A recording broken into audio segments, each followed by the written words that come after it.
Grit for the Day. Lived experience from influencers who overcome. With CEO and founder Thomas Lee Johnson. And so we bought a 300 baud modem, and I had to open up the Apple II, screwed it in, ran the software. Next thing I know, I see the words going out at 300 baud, and if you've never seen, people don't even know what a baud is anymore. It's, 300 baud is snail's pace. Exactly. But I'm watching that going across the screen. I said, that's the future of the world, and that's what I want to do. Mm-hmm. And that's what I did. Wow. So that's how really I wound up going into business at all. Bob Smith, welcome to Grit for the Day. It is a delight to have you. It's great to see you again. Listen, it's been, 4 or 5 years since we've seen each other. What have you been up to? Well, we met at a time that I was just launching a thing called the Innovation Commercialization Assistance Program in the state of Virginia. And I was just getting that started when we were talking. Mm-hmm. Since then, that program's gone on to do great things. I left that in 2020 to go work at George Washington University, where I run the NSF I-Core program, National Science Foundation's Innovation Core program at the university. Excellent. Sitting on the lap of Santa Claus, who happens to be my father. My brother's sitting to the left of me, and our very close friend in the neighborhood, Mary Ann Traybold, is over on the right. Excellent. And the story about that was that I grew up in Yonkers, New York, right on the borderline, not right against it, but close. I could ride my bike into the Bronx, and did occasionally as a young kid. And but my dad worked for the Transit Authority in New York. He was a foreman for the MTA. And so we would go in and pick him up every night. And his bar, hangout, guys he grew up with, was the Bedford Chop House. It was on Webster Avenue near Fordham Road. And we'd go in there every day. So there was kind of a community around the bar. That's the way bars functioned in the good old days. And they had a little community center next to it. So they did Santa Claus. They had a Santa Claus. Well, the Santa was my dad, but I didn't know that. So I walked in, and as soon as I walk in, I look, and I could tell it was my father. I just yelled out, "Dad!" And I ran over to him. And my father was convinced my mom told me. And I was like, "No, really, Dad." And if you look at the picture, you can tell he has the same set of eyes I do. There's no hiding this. But I my brother never caught on. He's kind, I don't know. I think he was just looking for the candy or something.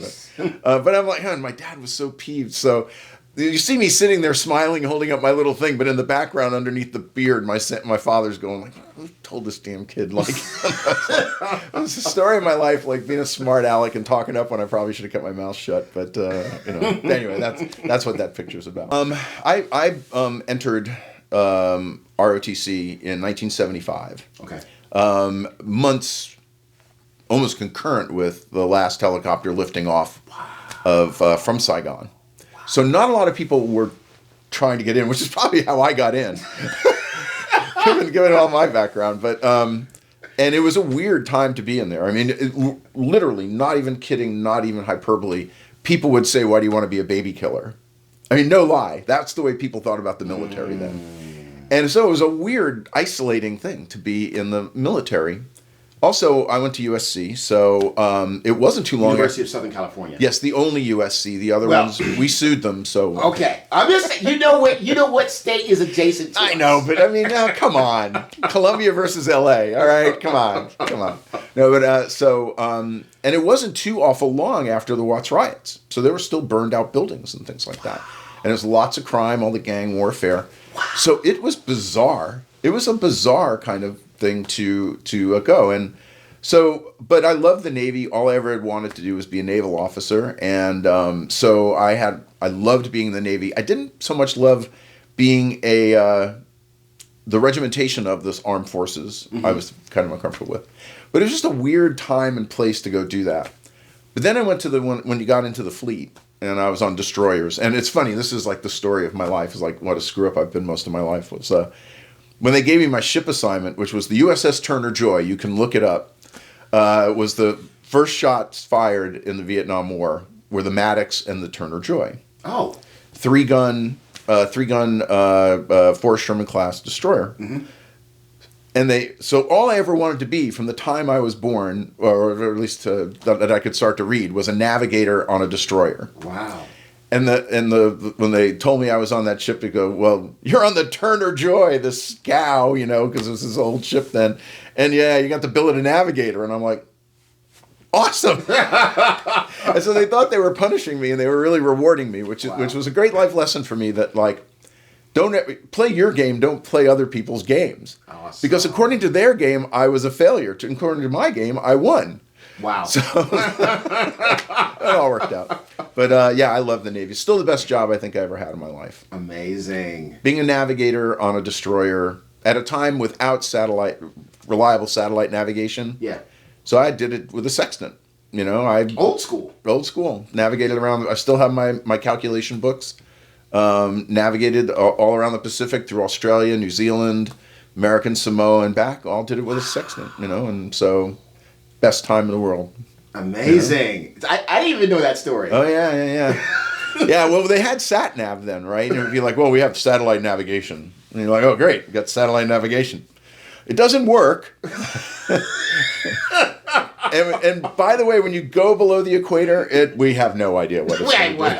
Because it was all low Earth orbiting satellites. Right. And they didn't have the geospatials yet. Yeah. And so you're like, oh, well, where are we? We have no idea. So you have to get out your sextant. It made me miss Australia, unfortunately, because we'd had been socked in with cloud cover. Yeah. We were heading from Singapore to Port Hedland, Australia, and the cloud cover was really thick, so I couldn't get fixes. And so we're floating out there, and we're doing some exercises and whatever, and we're getting near where we're supposed to go. Mm-hmm. And I misspoke. It was actually when we were heading into Fremantle from Port Hedland. And so we're supposed to be rendezvousing off of Fremantle in that morning. And I go, well, this is where I think we are. Right. And so we're going to keep going. So now we're not getting it fixed. Radar's not picking up Australia. We're like, well, so they wake me up in the middle of the night. You never sleep when you're a navigator. And I'm like, I run up to the bridge, and I'm like, I don't damned if I know. So I just said, well, what's your recommendation? I said, well, I think we should go faster. And we should go on this course, because we knew we were heading the right direction.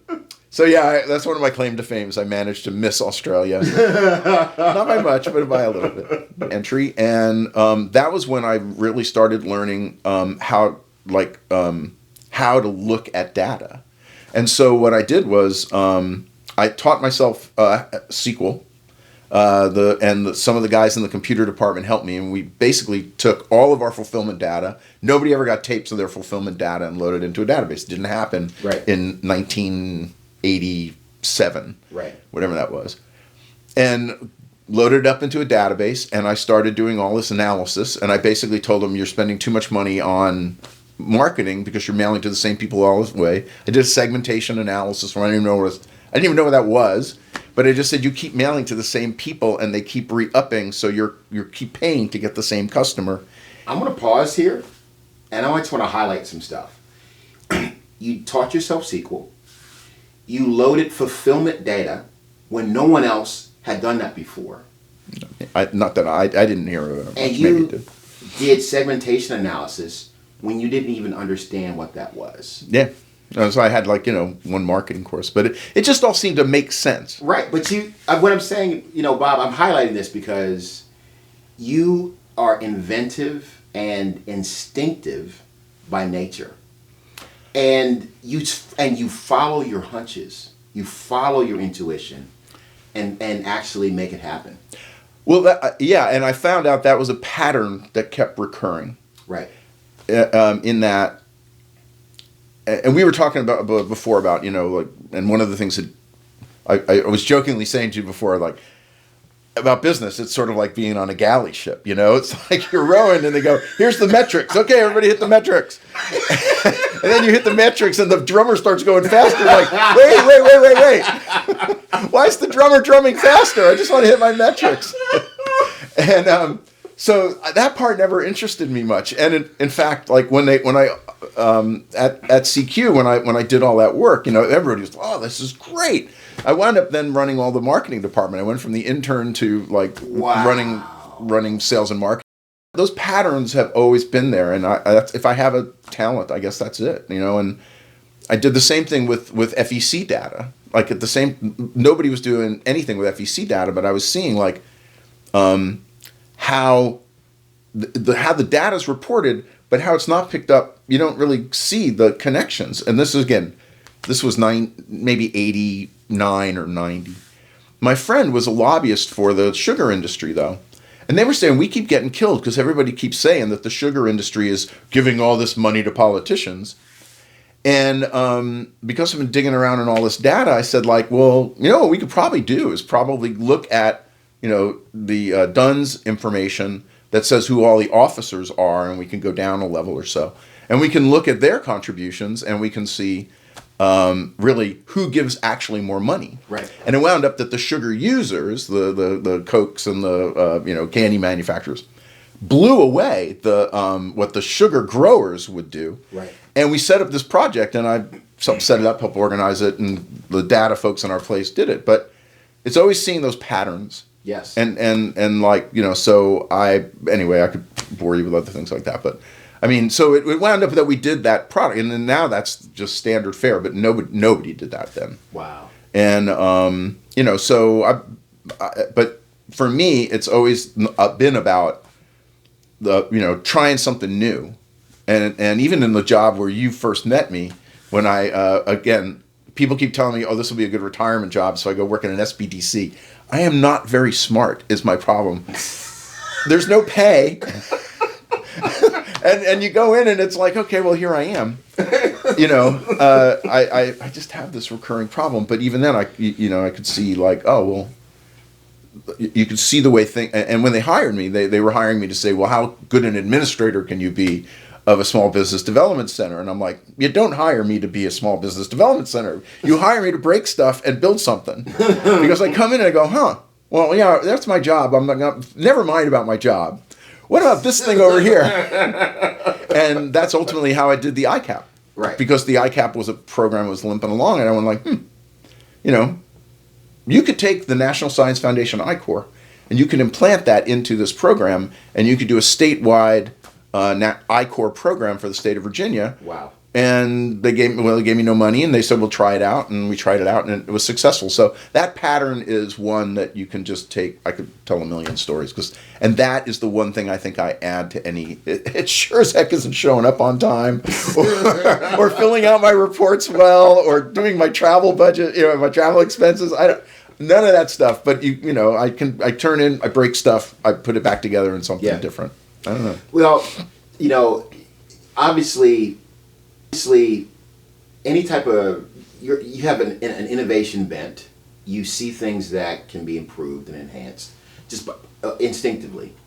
That means then you've had to overcome adversity. You've had to overcome some challenges. Oh. What was the challenge that you found that you had to overcome, which actually helped you propel which propelled you onto the path of becoming an accredited investor, of becoming as successful as you've been? Well, I mean, that's success is relative. I go back. So I've always never been comfortable just doing what I'm told, and I always wanted the first business that I really kind of did was my brother and I had a paper route.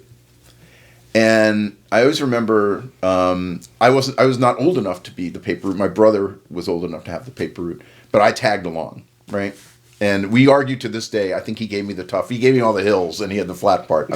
He will deny this, but I swear he did. But there was an instance when I had this paper route that I always go back to, and I always remember it. And it was a really windy day, and the way you did it, I had one of those little Stingray bikes, and I had the bag that you're supposed to put the papers in, and they're all sitting there, and the wind's really big, and the bike tipped over, and the papers go down, and the papers are everywhere. They're all over. And I was like, first is panic, right? Oh my goodness, I'm doomed. Then the second is like, all right, how do I recover from this? And that's the difference. And as I said to you, one of the I call these things Bobisms when I teach the thing, because there's phrases I say all over. And I go, you never give up, but you got to know when to quit. And when that happened, I could have just said, oh, well, this is over. It just happened. I'm going to run home and say, what could I do? The dog ate my homework, or the wind blew my papers away.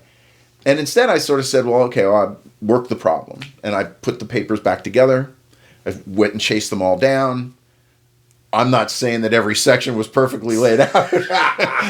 Some people got 3 sports sections. I can't help that. But I put them together and I carried out the exercise. And that, to me, is every time I look at all the different types of things I've done, and I've done as many intrapreneurial as entrepreneurial things. Right. In fact, my biggest success, if you want to call it that, was intrapreneurial when I was at AOL.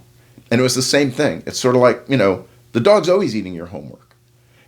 Something is always not right. Somebody's always not acting in your best interest. Right. And the difference between people who get stuff done and the people who don't are the people that say, well, that's the way the world is. Accept the world for what it is. Right. And make your little corner of it better. And then I think the other thing that's always gotten me through all these things, and it took me a long time to do it. It took me like going from being somebody very briefly in my life. And that's all relative too, right? And that's what you find out too. Everything's relative. And then not being somebody. And that happened twice. One, you're a lieutenant in the Navy and you know what it's like to be an officer. Even when you're a JO, you're still the cheese, like people are saluting you. And that's good. You're like, hey, I'm somebody. And then you're nobody. I'm like, yeah. And the same thing happened to me when I left America Online. I spun off a division of America Online that I came up with, another one of those, pattern matching. And then I left. And I was like, I'm nobody. Crap, I'm nobody. And so then I was like, okay, so I'm nobody. And that's a hard thing to do. It's a hard thing to go from, and career is very much like that. You build time and all this, and you validate yourself through the job you're in. Right. And I think one of the things that is the difference between entrepreneurs and not is like that's not what's motivating you. Right. So anyway, that's what I think. That little piece of adversity, I think, is for me is something that I always go back to. Is like, you work the problem. Mm-hmm. And you understand that life itself, you don't get anything without adversity. Okay, so football. Yeah. The Heisman Trophy winner. Yeah. Remarkable kid, DC kid, went to Gallaudet. Yeah, Gallaudet. Yeah. And I loved his speech. It should be played for kids everywhere. Because what he talked about was he was small. Mm-hmm. Everybody was telling him he was never going to make it. Mm-hmm. And instead of him saying, oh, the world's done me wrong, this and that and the other thing, he and his father worked together and they did a plan. And this was all conscious. And I'm like, that kid will do anything he wants to do in life because the dog didn't eat his homework. Oh, you're too short. Oh, I'm too short. He didn't accept it. And I think that's one of the key things that I always go back to is stories like that. Like, just do it, So when we think about Angela Duckworth's definition of grit, which has kind of become the gold standard, it is perseverance and passion applied in a steadfast and intentional manner. There has to be some self-awareness for you to have the temerity to apply grit in your life. So it sounds like early on in life, you were self-aware that you have a choice. You could leave the rolled up, blown away newspapers on the ground and bike away in disgrace and tears, or you could, as you say, work the problem. Bob, why did you make the choice to work the problem and not give up? Yeah, I don't know. I mean, I do know that I was, I've always been introspective. Probably all the times I've been a boorish lout, people would say not so much, but probably a boorish lout less than I was when I was younger. But and everybody does that, right? And that's the other thing. It takes a long time to forgive yourself for stupidity in your life. And I'm no different than anybody else that way. I still rack my brain about like, how could I have been that stupid? How could I have been that insensitive or whatever it is? But it's the mere asking those questions. It's the how do they train people about PTSD, right? They make them relive the thing and make it less and less. It becomes less and less effective when it becomes more and more real and it's thought out. Right. And I learned that at I think, and this is a weird story. I've never told anybody this story, but I used to have a lot of nightmares when I was a kid. And at first I would run in and say to my mom, like, oh, I had a nightmare. And Mom would let me snuggle in. My dad never liked that. We were talking about that the other day. They had twin beds. And my dad's an old Navy chief, right? And his story we were talking about movies before. My dad's life story should be a movie. It was fabulous. It was just crazy. But I'd go in and he'd go like, what the hell are you doing here? And I'd be like, I had a nightmare. Go back. Everybody has nightmares. I'm like, oh, you're right. And what I started doing was then I would have nightmares, and when I would have them, instead of running in, I would start thinking through, like, well, what was that? Why did I lose in that nightmare battle? How do I win in that nightmare battle? Wow. And I would go in and I would just start trying to, and I wouldn't go back to sleep until I solved that problem, Wow. And so to me, that's the beginning of introspection. And I still rack my brains about, like, it's funny, I was doing it driving the other day, about a young girl. We were out, a bunch of people out drinking, and I was not a gentleman. Let's put it that way. Not in a terrible way like that, but just not in the way I always want to behave. Right. And I still rack my brain about that. Well, why did I do that? Why was I thinking about that? And I think that more often than not, one of the things we talk a little bit about societal changes and things like that. And one of the things I don't like is we keep letting people off the hook. Yeah. You shouldn't be let off the hook. You did wrong. Own it. That doesn't mean you have to be draconian or anything like that. Right. But that's one of the things that I teach when I teach entrepreneurship or innovation. It's like, no. Why did you fail? Well, this happened, that market condition. No. The dog never eats your homework. Yes. You failed. Why did you fail? Right. And for me, that. And most of the entrepreneurs I know, I always say, you always know you're in a room of entrepreneurs. Real entrepreneurs, not fake entrepreneurs. I think. Real entrepreneurs always talk about their failures. They're not afraid of their failures, right? They embrace them. Right. Because only by embracing your failure do you figure out the pathway to be successful. Exactly. And that was just natural in me. I think because I have for all the braggadocio and coming on and doing a podcast, which, it's very nice of you to invite me. I don't really, I tell people I know myself better than anybody, and I'm thoroughly unimpressed with myself. I'm like, and if you're not thoroughly unimpressed with yourself, I think, you've got a problem. Right. It's like, you're the thing you're trying to perfect. Yes. And you're never going to get there. So if you're not introspective and looking at why you fail. Yes. And embracing the failure. Yes. And fail, then you will never really achieve anything. You'll be on the galley ship, like trying to hit the mast. Faster! Faster! Why is that drummer going? Where did they get Billy Cobham from on the drums? It's like, no, enough. And that's why, so anyway, I guess that's a long-winded answer to your question. That's fascinating. So just to kind of recap, when you think about the value that shaped your ability to choose to not let the dog eat your homework, the value that comes to mind is introspection, embracing failure, addressing what it is that you potentially did wrong and or was wrong, and ownership to fix it. Yeah, when I say embrace failure, there's some people embrace failure, but they embrace it to justify failure. Okay. Right? Oh, well, that was me. I was bad. I'm never going to do anything again. Right?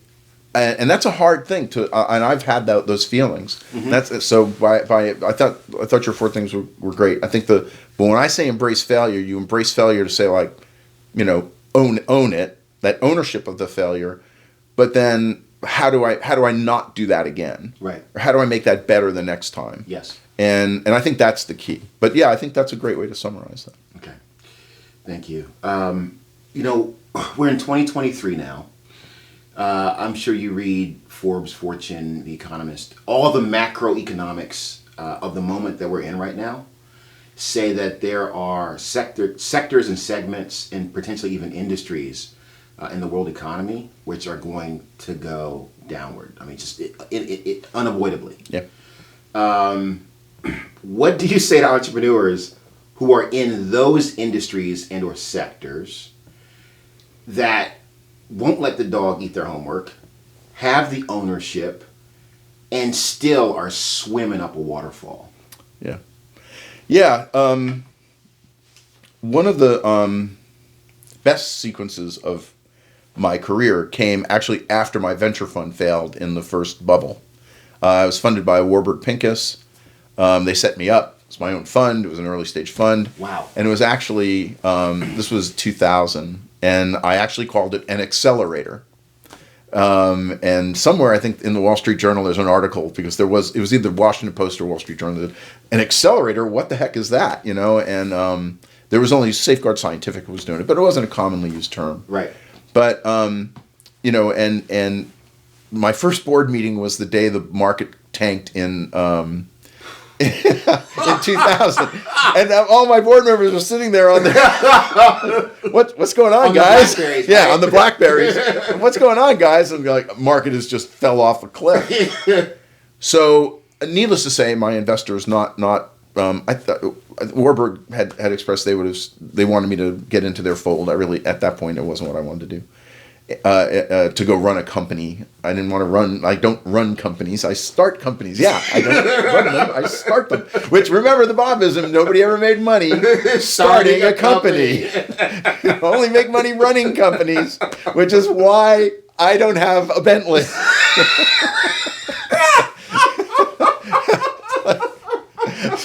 That's and I tell this to all the people that come to my program. I called it the toaster strategy. What was happening was, the AOL hadn't imploded yet by their own doing, but you could see the new things that were coming on, and really, but what was really, to me, missing in what AOL was doing, and it was were the components that were going to make up the internet. So I called it the toaster strategy, which nobody understood. But I go, you don't build the big thing, you build the small thing. And then you'd use the stand in front of the bus strategy, right? You build the thing, you put the thing in front of the big plodding corporate nonsense, and they have to buy you. So I was batting 1,000 during the aughts because I backed not so great companies, because once I got out of the big leagues, the deal flow's not the same. Right. But things that were going to build toaster components. Right. And so two of those were in identity theft. Two of the first identity theft companies I put money into. Nice. One became Equifax's identity protection platform. In fact, Equifax was a co-investor, and that came from my Warburg experience. Awesome. Another was called Promise Mark, and Promise Mark's whole thing was it was the protection, it was the insurance if somebody stole your identity and things like that. It was the first one. Wow. And we managed to sell that, limped along because there was no money in the market. But I've always been interested in geospatial analytics because I mentioned my navigation background, and I backed a mapping company. Wow. And it was a quirky little mapping company. We wound up selling it to Navtech for $40 million and made good money on that. Awesome. But that's the strategy. When everything implodes, doesn't mean the industry goes away. Yes. But probably the top line characters in the market, maybe you get lucky and you break through. Like if you're Google, you break through search. Yes. Everybody thinks there weren't search companies at the time, but I was working with Excite. I remember Excite. Yeah. I was sitting in their offices with George Bell, who was the CEO, and Vinod Khosla, and we're sitting around talking strategy for Excite. Yeah. Well, meanwhile, Google's over here and changing the game. So it's not like you can't change the game, even when there's established players. Right. But more often than not, and especially if either the dice go great for you or you're super genoids, for the most part, what you're going to do is you're going to try to find niches in those spaces. Right. Because they're not fully developed. And the toaster strategy will work. Yes. Each component of the toaster makes ultimately the toaster. Build a toaster, stand in front of a bus. Stand, and build the toaster, build a component to a toaster. Build a component to a toaster. And stand in front of the guy driving the toaster or the bus. And that also worked with, after I left AOL, we did that with OneMaid. Yeah. Which was one of the companies, again, I inherited from the venture, my little brief venture realm, but put more money into it, became friends with the CEO. And what we were developing was, Meg Whitman, I guess, told my partner, you guys should really form a thing because eBay is not doing great on handmade goods and artisan goods and stuff. So that's what my business partner did, and it was called Hui at first, which they actually had to change the name because they found out in Russian that meant, doing the act.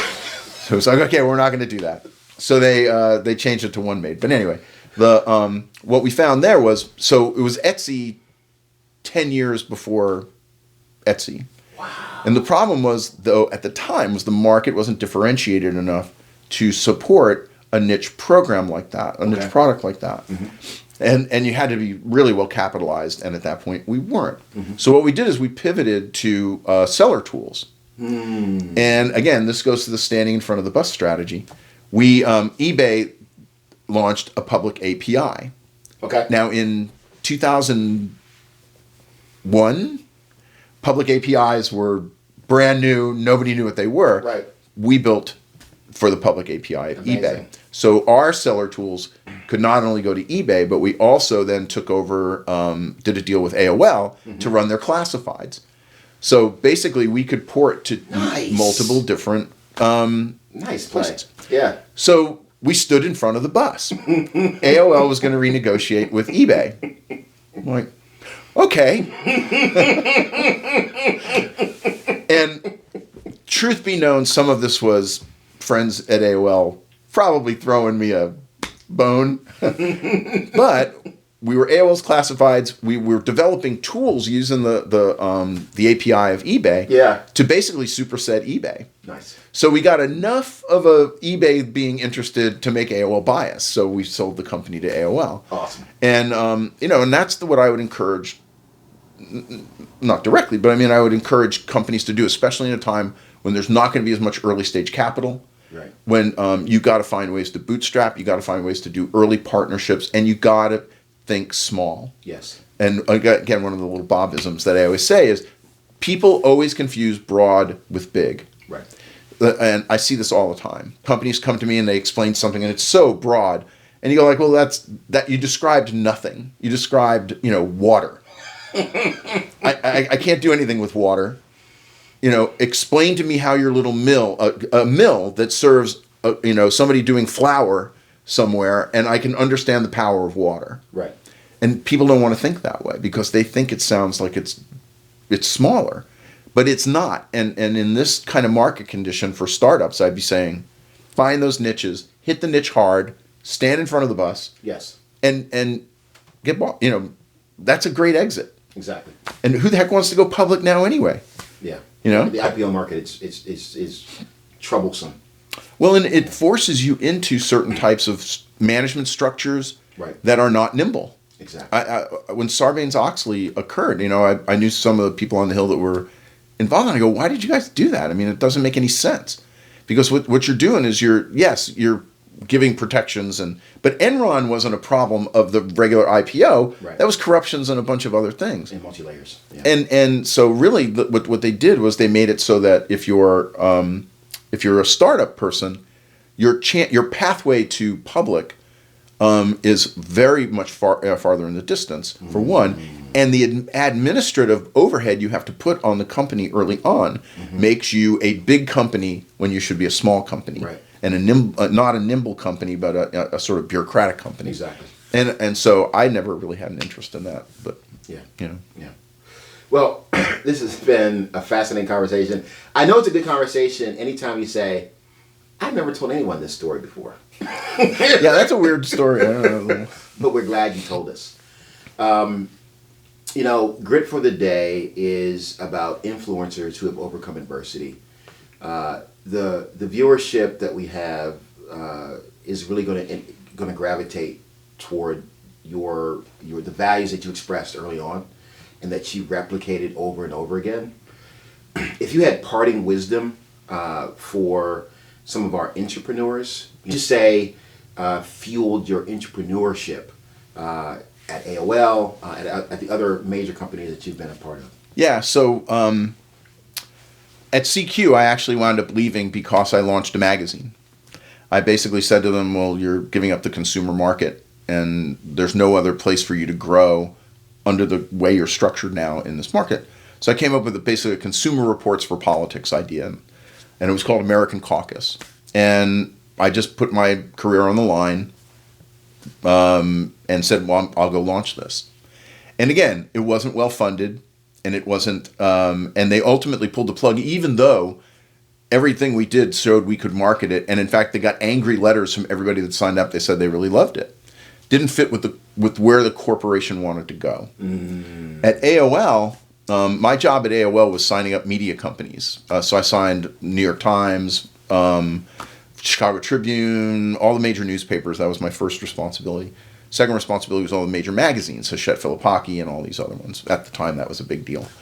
And but what I said to when we were losing out to our competitors, Prodigy and such at the time, I said to Steve Case and some of the senior people I was working with, like, look, you don't need to play that game, because basically this is how they're going to build their online sites.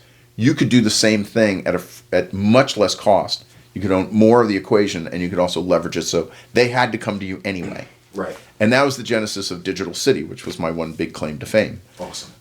And talk about like adversity, because remember, for those people that you're talking about, it's like the Borg. The Borg does not like somebody getting out of line. They especially don't like when they see, like, who's that chump Smith? What's he doing? What does he know? And why are they giving him a division? So the natural tendency is, and they have expansionist plans as well. Right. So you come in and you cordon off something in an entrepreneurial fashion like that, and you're going to get hostility, and you're going to fight every day of your life. And it's one of the reasons why I left. I got so burned out for 3 years of just brutal, fighting every day to make this thing survive. And it wound up being like 10% of AOL's value. So it's like $12 billion worth of value. Wow. I did not get that, because you don't make money starting companies. I did okay, but I didn't get any of that value, and I didn't stay. If I'd stayed and gotten on the galley ship, I would have been okay. But so I would say to people that are thinking about that, just understand that going in, but also understand the corporate culture you're in. How does innovation happen inside of your organization, and how to best lay the groundwork for that? In my case, I had two really great mentors take me under their wing. I had David Cole, who's one of the early VCs in Silicon Valley, brilliant guy, and Ted Leonsis, who now runs the Capitals. Yeah. And basically, they said, "You want to do this? We got your back." And I mean, I had some big scrapes. I mean, I was going up against like the president, like Bob Pittman was running the company. I mean, I got called on the carpet, and he just dressed me down. It's like, "Who the hell are you? Do you know who I am?" And I'm like, "I don't care who you are. I'm just like, I just want to do this, But they ultimately all came around. Mm-hmm. But I look for those champions that are going to back you up. Look for those mentors inside of the organization, and help them understand your vision. And then scale your vision and your go-to-market strategy. Everybody forgets go-to-market strategy. Exactly. Because remember, a product is not a business. Right. An idea isn't even a product. Yes. So you have to start with, well, how do I go to market? Right. And go-to-market begins with, how do I lay the groundwork for this? Right. And then who are my key allies? And how do I nurture my allies just as they're nurturing you? And how do you carve out a significant enough niche within the organization that they have to innovate? In what I did with Digital City, in fact, what AOL wanted me to do was merge with City Search. So there's a famous meeting with us going to see the City Search guys, and we're all brilliant. Thomas Layton came up with the go-to model, which is ultimately what Google did for revenue. And Charles Kahn, big name, did great stuff. Yeah. So we're all meeting with them, and they're all giving their first and last formal names and talking about their graduate schools, which were all Ivy League. And I'm like, I'm Bob. I went to GW. The guy with me, yeah, that's Bill. And that's the way but I convinced them not to go with the easy solution of just buying somebody. Yes. And by doing that, I got it done. And so that's it. Work the problem inside of the organization. Work the problem inside the organization. First. Right. And then get the buy-in on the things you want to have happen, and be patient and never give up. Awesome. Well, Bob, this has been a fascinating conversation. Grit for the day. Lived experience from influencers who overcome, with CEO and founder Thomas Lee Johnson.